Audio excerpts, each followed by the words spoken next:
नमस्कार दोस्तों, आपको रोहन क्लास में आपका स्वागत है। इस set number test series number 20 है जो रुक्मानी पब्लिकेशन के यानी द प्लेटफॉर्म का जो सेट 24 को था, सेट 24 को जिसको मैं 20वां सेट ये हम करवा रहे हैं। इसको मैं साइंस डिस्कशन करवाएंगे। इससे पहले हम जीके करवा चुके हैं। चलते हैं, पहला क्वेश्चन स्टार्ट करते हैं डिटेल सॉल्यूशन के साथ साइंस का। तो देखिएगा, बोल रहा है निम्नलिखित में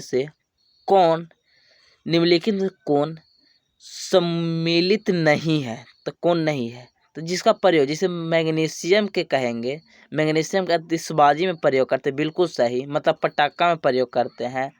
बेरियम के कहिए, मैग्नीशियम के कहिए, ये सब हम लोग पटाखा में प्रयोग करते हैं। यूरेनियम में परमाणु बम में करते हैं, बिल्कुल सही। और जिंक का प्रयोग गैल्वेनीकरण में करते हैं, जिसको जस्तीकरण करते हैं, ये भी सही। लेकिन सिल्वर को हम लोग इलेक्ट्रिक बल्ब में नहीं करते हैं। इलेक्ट्रिक बल्ब में एलईडी होती है, एलईडी में हम लोग सिलिकॉन का प्रयोग करते हैं। और अगर विद्युत बल्ब कहेगा जो ताप वाला होती है, उसको में हम टंगस्टन का प्रयोग करते हैं। बिल्कुल गलत है, option number C, option number C हो जाएगा, जो सम्मिलित नहीं है। चलिएगा नेक्स्ट क्वेश्चन, 52 नंबर देखिएगा। निश्चेतक के रूप में प्रयुक्त करते हैं। तो निश्चेतक मतलब बेहोशी में प्रयोग करते हैं। जैसे डॉक्टर में आप जाते होंगे तो बेहोशी में एक ठो आपको सुंघाता होगा, 21 को क्लोरोफॉर्म यानी CHCl3 होती है, क्लोरोफॉर्म का प्रयोग करता है। और नाइट्रस ऑक्साइड कम अगर सुंघाएगा डॉक्टर तो हंसेगा, लेकिन ज़्यादा सुंघा देगा नाइट्रस ऑक्साइड तो बेहोश हो जाएगा। तो कौन कौन हो गया, क्लोरोफॉर्म और नाइट्रस ऑक्साइड, यानी 1 और 2 प्रयोग करेगा। ऑप्शन नंबर ए हो जाएगा। हीलियम ये अक्रिय गैस है और CO2 ये गैस है। चलेगा नेक्स्ट क्वेश्चन देखिएगा, 53 नंबर। कुछ नहीं है, थोड़ा सा आप समझिएगा तो बहुत हल्के क्वेश्चन है। निम्नलिखित में से किसके द्वारा श्वसन तंत्र के रोगों का उपचार किया जाता है, यानी श्वसन तंत्र रोगों का इलाज किस डॉक्टर द्वारा की जाती है। तो देखिएगा, रुधिर रोग विशेषज्ञ यानी हिमेटोलॉजी, मैंने रक्त के बारे में। तो रक्त के अच्छी करेगा, उसको श्वसन से क्या जरूरत होगा, तो नहीं होगा। निश्चेतनात्मक विशेषज्ञ मतलब बेहोशी वाला डॉक्टर, मतलब ऑपरेशन करता था बेहोशी वाला डॉक्टर, उस स्वास्थ्य के इलाज थोड़ी करेगा, निश्चेतक भी नहीं करेगा, गलत हो गया।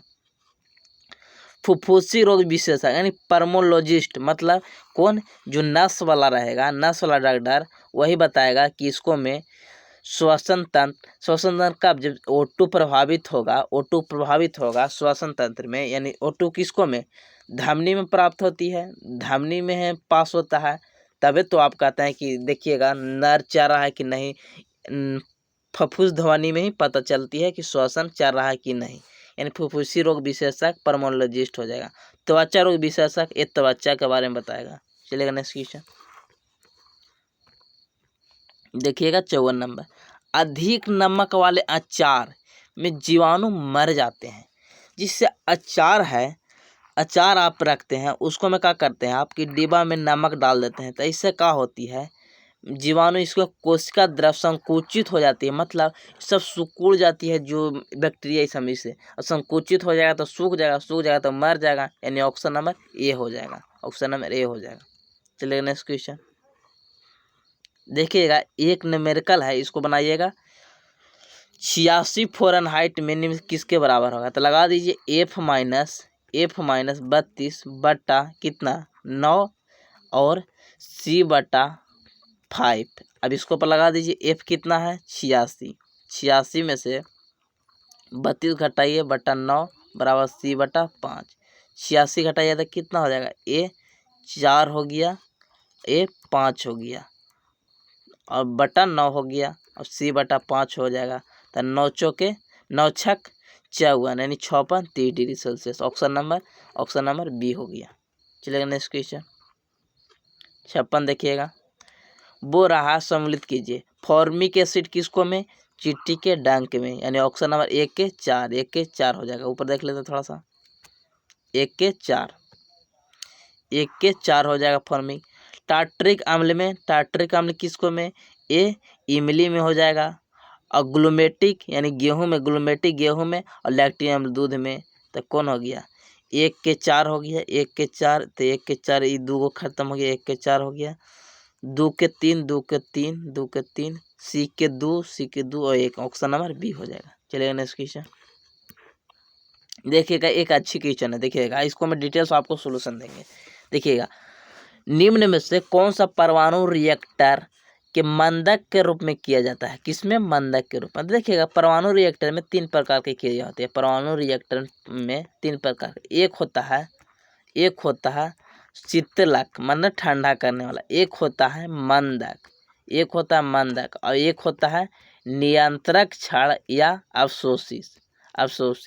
तो शीतलन में हम लोग प्रयोग करते हैं किसका, सोडियम और पोटेशियम के मंदक के रूप में, मतलब रोकने के, नियंत्रण और मंदक अलग है।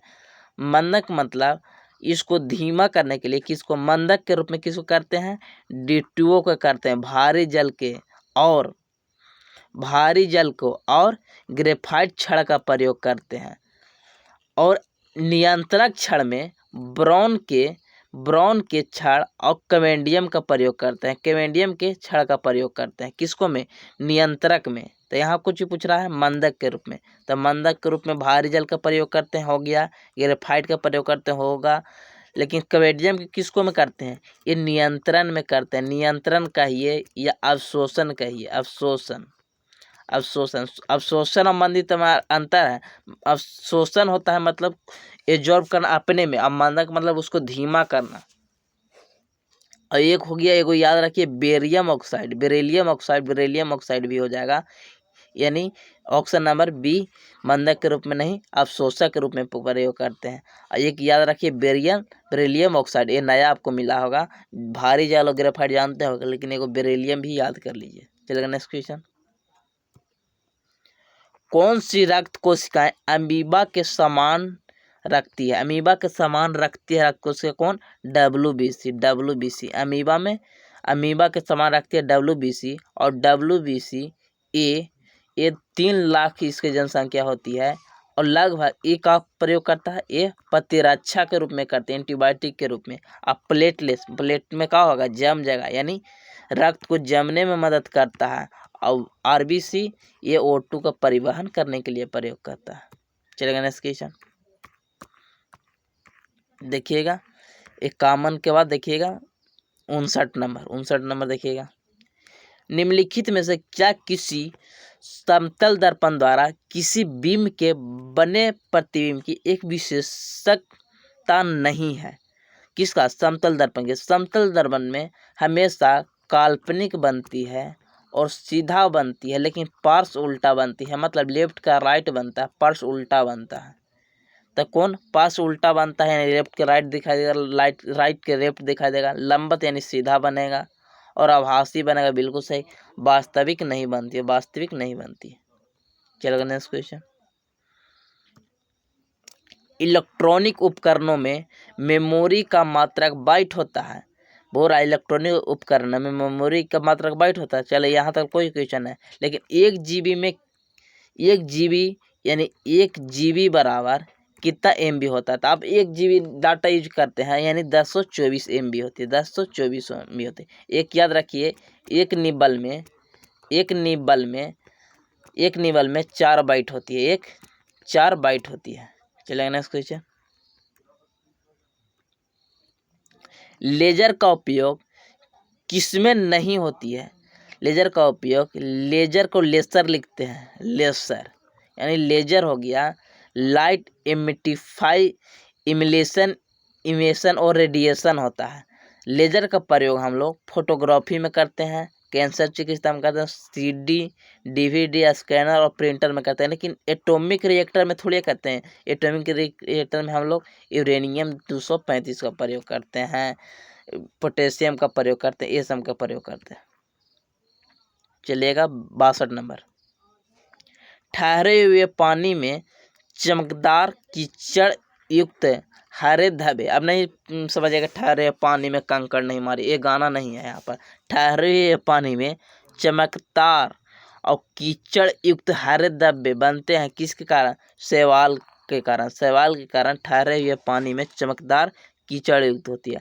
और एक कीचड़ में रहती है, मतलब कचड़ा में रहने वाली शैवाल कौन है? कारा। कारा कारिया है, ये चलते कीचड़ में रहती है। और शैवाल कौन सा ग्रुप के? शैवाल का कौन सा है? थैलोफाइटा। थैलोफाइटा है। चलिए नेक्स्ट क्वेश्चन, एक समुद्री मील किसके बराबर होती है? तो आप जानते हैं 1.6 किलोमीटर होता है, लेकिन इसको फीट में दे रहा है, तो फीट में कितना? 1660-80 होती है, यानी 6080 फीट होती है। इसको याद रखिएगा। चलिएगा नेक्स्ट क्वेश्चन, देखिएगा एक अच्छी क्वेश्चन, इसको समझिएगा। हॉर्स अक्षांश किसके वायुमंडलीय दाब कटिबंध होती है? तो देखिएगा, एक हमारा पृथ्वी हो गया, पृथ्वी की ये विषुवत रेखा हो गया, विषुवत रेखा हो गया, ये हो गया कर्क रेखा, और नीचे हो गया मकर रेखा। मकर रेखा, लेकिन मकर रेखा कितना डिग्री पर? 23.5 डिग्री पर साउथ में हो गया ये, और 23.5 डिग्री ये नॉर्थ में हो गया। लेकिन इससे बाद फिर 30 डिग्री बनेगा, 30 डिग्री होगा, फिर उसके बाद 35 डिग्री होगा, ये 35 डिग्री। इसी प्रकार इसको में 30 डिग्री होगा, और इस 30 डिग्री इसको में होगा, फिर यहाँ पर 35 डिग्री होगा। तो 30 डिग्री और 35 डिग्री के बीच के नॉर्थ में और साउथ में, ये नॉर्थ में हो गया, ये साउथ में। 30 डिग्री से 35 डिग्री के बीच के बीच के बीच के गोलार्ध को हम लोग हॉर्स अक्षांश कहते हैं, हॉर्स अक्षांश कहते हैं। अब इसमें उष्ण उच्च दाब होती है, मतलब उपोष्ण मतलब गरम गरम, और ये उच्च दाब मतलब गरम उच्च दाब होती है किसमें? हॉर्स अक्षांश पे। हॉर्स अक्षांश 30 से 35 डिग्री नॉर्थ और साउथ दोनों में होती है। चलिएगा नेक्स्ट क्वेश्चन, देखिएगा 65 नंबर, जब हम केचुए पर साधारण नमक छिड़काते हैं, केचुए कहिए चाहे जो कहिए, इसमें नमक छिड़कते तो वह मर जाती है, क्योंकि प्रासरणी प्रघात होती है। मतलब इसको पर डालिएगा ना तब फैल जाता है ना, देखते हैं जोक के देखे होंगे, केचुआ के तो आप लोग नहीं देखे होंगे, लेकिन जोक के जब भैंस में सड़ जाता है या किसी में सड़ जाता है तो उसको पर हम लोग क्या करते थे? नीमक छिड़कते थे। नीमक छिड़कना वो फैलता था, बड़ा हो जाता, और जिसके कारण उसको में नमक धीरे धीरे छिद्र में उसका चल जाता था, इस कारण प्रासरण होता था, और उसका में से ब्लड निकलने लगता था। देखते थे हम लोग भैंस में देखते थे कि उसको में से ब्लड निकलने लगता था, यानी प्रासरणी प्रघात हो रही है, मतलब फैल रही है, फैलने के कारण फिर उसका ब्लड निकल जाता था, प्रासरणी प्रघात हो जाएगा। चलिएगा देखिएगा, अच्छी क्वेश्चन है, किसी पदार्थ की मोलर विशिष्ट ऊष्माधारिता कितनी होती है? तो देखिएगा, विशिष्ट ऊष्माधारिता कहते किसको है? विशिष्ट ऊष्माधारिता, जब हम 1 ग्राम किसी पदार्थ को हम 1 डिग्री सेल्सियस बढ़ाने के लिए जितना ऊष्मा की आवश्यकता होती है, उसे विशिष्ट ऊष्मा क्षमता कहते हैं। जिसे आप जानते हैं कि Q बराबर ms थीटा होता है। अब LP की तैयारी करते होंगे तो अच्छा से जाना होंगे, Q बराबर ms थीटा होगा। तो ये हो गया कुछ विशिष्ट ऊष्माधारिता, तो Q हो गया, और इसको m के और थीटा का, यानी थीटा तापांतर हो गया, यानी m थीटा, अब ये हो गया। तो अब हो गया कुछ विशिष्ट ऊष्माधारिता बराबर हो गया 1 डिग्री सेल्सियस, यानी तापमान हो गया, जिसको यहाँ पर T से दर्शाया गया है। 1 डिग्री सेल्सियस बढ़ाने के लिए जितना ऊष्मा की आवश्यकता होती है उसे विशिष्ट ऊष्माधारिता कहते हैं। और एक हो गया मोलर विशिष्ट, तो मोलर बराबर 1/μ, और 1 डिग्री ऊष्मा, ये ऊष्मा को 1 डिग्री सेल्सियस बढ़ाने के लिए जो आवश्यकता होगी वही विशिष्ट ऊष्मा क्षमता होगी। ऑप्शन नंबर डी हो जाएगा, ऑप्शन नंबर डी। देखिएगा, तो Q हो गया ना ऊपरे, और बटा डेल्टा टी मतलब हो गया तापमान में परिवर्तन, और ये क्या हो गया? म्यू का हो गया, ये द्रव्यमान हो गया, यानी मोलर में परिवर्तन हो गया। चलिए नेक्स्ट क्वेश्चन देखिएगा, एक भी अच्छी क्वेश्चन है, मलेरिया रोधी दावा कुनैन एक पौधे से बनाई जाती है। मलेरिया रोगी दावा कुनैन है, और जो इस पौधे से निकालते हैं, किस पौधे से? सिनकोना से। पूछेगा कि मलेरिया के इलाज के लिए किस पौधा का प्रयोग करते हैं? सिनकोना के। और कौन दावा बनता है? तो कुनैन दावा। चलिएगा नेक्स्ट क्वेश्चन, शरीर में भोजन एक लंबी ट्यूब से गुजरती है, ये लंबी ट्यूब कौन सी है? मुख गुहा है, मुख गुहा।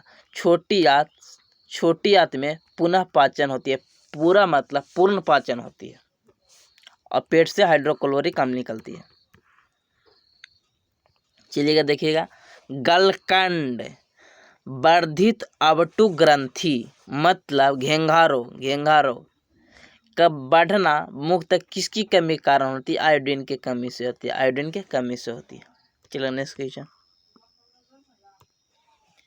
युवा व्यक्ति में HIV एड्स होने की आशंका निम्नलिखित लक्षणों में से एक से विशेष अधिकांशतः समृद्ध है। मतलब इसको अर्थ हुआ कि जब युवा आदमी को एड्स धर लेता है तो आशंका सबसे ज़्यादा किसमें होती है? एक का दिक्कत होती है, ये तीव्र और दीर्घ अस्थायी शिरोवेदना है। मतलब बहुत जल्दी से और बहुत दिन तक ले फैलने वाली बीमारी है, यानी तीव्र दीर्घ अस्थायी शिरोवेदना है। दीर्घ काल में स्थित पीलियों के लीवर को प्रभावित करते हैं, नहीं। तीव्र अतरक्ता हो जाती है, मैंने खून की कमी होती है, खून की कमी नहीं होती, इसको में खून बहना रुक ही नहीं करता है। ऑप्शन नंबर डी हो जाए। चलिए नेक्स्ट क्वेश्चन, जब हम अपनी पसंद का कुछ खाते हैं तो हमारे मुंह में पानी आ जाती है, तो वास्तव में पानी नहीं बल्कि यह तरल पदार्थ कौन सी है? लार ग्रंथि से स्रावित होती है, नाक से स्रावित होती है, नहीं, यानी लार से स्रावित होती है, लार ग्रंथि से स्रावित होती है लार, जिसमें जल लगभग 98% होती है। बल्कि इसको मैं पूछा, लार में कितने परसेंट जल होती है? 98%। प्लाज्मा में कितना होती है? 55%। अच्छी, प्लाज्मा में कितना? 90%। अब प्लाज्मा ब्लड में कितनी होती है? 55%। निम्नलिखित में से कौन सा एक समूह सिर्फ जैव निम्नीकरणीय समूह है? मतलब जैव मतलब सड़ने वाला, और निम्नीकरण मतलब ये नया नहीं रहेगा। कौन? तो देखिए, कास्ट घास प्लास्टिक, ये सड़ेगा, प्लास्टिक नहीं सड़ेगा, यही गलत हो गया। फलों का छिलका, नींबू का रस, चीनी मिट्टी सड़ता है, आप देखते होंगे बिजली के खंभा में लगा रहता है, चीनी मिट्टी भी नहीं सड़ता है। कोलेस्ट्रॉल का प्याला, ये भी पॉलीएस्टर प्लास्टिक है, ये भी नहीं सड़ेगा। तो कौन हो गया? चमड़ हो गया, घास हो गया, कास्ट हो गया। ऑप्शन नंबर बी बचा। चलेगा नेक्स्ट क्वेश्चन, कुत्ते के काटने से रेबीज हो सकती है, निम्नलिखित में अन्य जानवरों से कौन से होती है? चमगादड़ कहिए, बंदर कहिए, कुत्ता कहिए, बंदर कहिए, और चमगादड़ के काटने के कारण रेबीज होती है। रेबीज के टीका का खोज लुईस पास्चर ने किए थे। चलिए नेक्स्ट क्वेश्चन, एडवर्ड जेनर चेचक का। नाइट्रोजन की समान संयोजकता कितनी होती है? नाइट्रोजन के कितना परमाणु संख्या होती है? 7, यानी 2 और 4, यानी बाहरी कक्षा में 3 हो गया। लेकिन एक कुछ धातु है, सॉरी 2 और 5 ना हो जाए, 2 और 5, तब संयोजी इलेक्ट्रॉन पूछता तब 5 हो जाता, लेकिन संयोजकता 8 में से 5 घटा, यानी 3 हो जाएगा। चलेगा नेक्स्ट क्वेश्चन, लास्ट क्वेश्चन है, देखिएगा। हाइड्रा किसको द्वारा अपना पुनर्जनन करता है? ये पुनर्जनन करता है, ये एलैंगी जनन जो पुनर्जनन करता है। निमोटोस्टिक में जहरीली तरल पदार्थ होती है, ये हिप्रोटॉक्सिन होती है, इसको याद रखिएगा। हाइड्रा की निमेटोस्टिट में जहरीली तरल पदार्थ होती है जो हिप्रोटॉक्सिन होती है। जय हिंद, जय भारत। सब्सक्राइब कीजिए, लाइक कीजिए, कमेंट बताइए कैसा लगा।